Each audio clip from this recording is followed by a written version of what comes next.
మనక ఎమోషన్స్ ఎక్కువ, బుర్ర తక్కువ.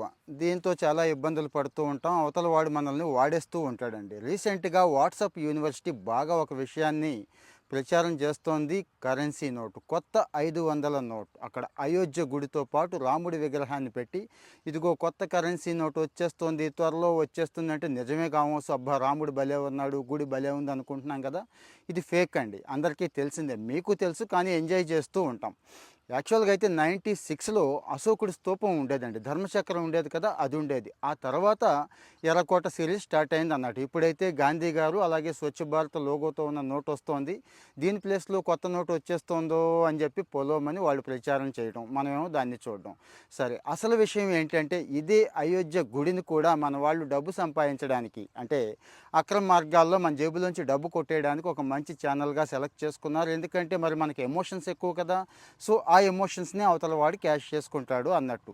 ఒక లింక్ పంపిస్తున్నారు మీకు, ఇదిగో స్పెషల్ ఇన్విటేషన్ అని చెప్పి. దాని మీద క్లిక్ చేసి డబ్బు కడితే డైరెక్ట్గా అయోధ్య టెంపుల్ ట్రస్ట్కి వెళ్ళిపోతుంది. మీకు కూడా పుణ్యం వస్తుంది, మీకు అక్కడ స్పెషల్ ఇన్విటేషన్ ఉంటుంది. ఇలాంటివి చాలా చాలా జరుగుతున్నాయి. అయోధ్య రామ మందిరం ఇలా డైరెక్ట్గా ఎవరికి కూడా ఏ లింకు కూడా పంపట్లేదండి. అంటే మనకి లింకులు పంపించి వాళ్ళు విరాళాలు అడుక్కునే స్థాయికి అయితే ఇంకా రాలేదు. సో ఇలాంటివేవి నమ్మొద్దు, వాళ్ళ వలలో పడొద్దు. జాగ్రత్త.